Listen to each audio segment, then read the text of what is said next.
আমার দয়ার নবী মদিনায় আইছে। ওরে দেখলে তোরা পাগল হবি, ওরে দেখলে তোরা পাগল হবি। এই না জগতে আমার দয়ার নবী মদিনায় আইছে। যার সিলাই তামাম জাহান আল্লাহ বানাইছে, যার নয়নে নয়ন দিলে গোনা যায় ঝরে। সুবহানাল্লাহ বলে। এমন একজন নবীর উম্মত আমরা হতে পেরেছি, এমন একজন নবী যার আদর্শ একমাত্র ফুলের মতো পবিত্র।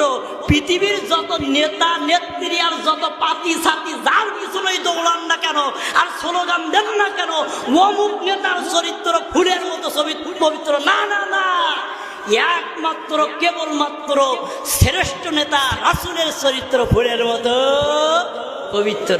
একটা এক্সাম্পল দিলে বুঝতে সুবিধা হবে।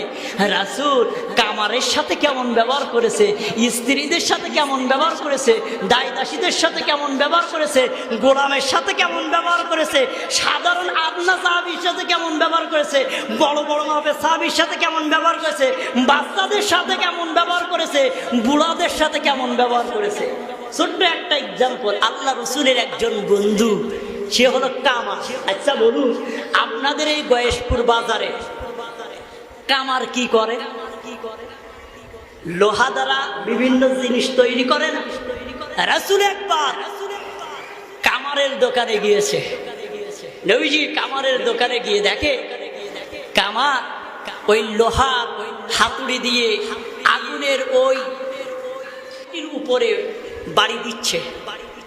রাসূল আস্তে করে যে কামারের চোখটা এভাবে পিছন দিক থেকে ধরলেন, ডাক দিয়ে বলছে, বন্ধু বলো আমি কে? কামার বলছে, অমুক তমুক। এসে না না না, আমি তো অমুক তমুক না। রাসূল এবার হাত দুইটা চোখ থেকে সরাইছে, ডাক দিয়ে বলছে, বন্ধু আমি তোমার বন্ধু মুহাম্মাদুর রাসূলুল্লাহ।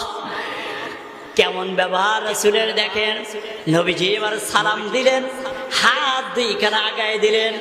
কামার বন্ধু চাদরের মধ্য থেকে হাত বাইর করে না, কারণ হলো কামারের হাতে তখন ময়লা লেগে রয়েছে, ওই যে লোহার হাতুড়ি দিয়ে পিটাচ্ছিল, কালি লেগে রয়েছে। আমার এই কালিযুক্ত হাতটা রাসূলের হাতের সাথে লাগাবো না।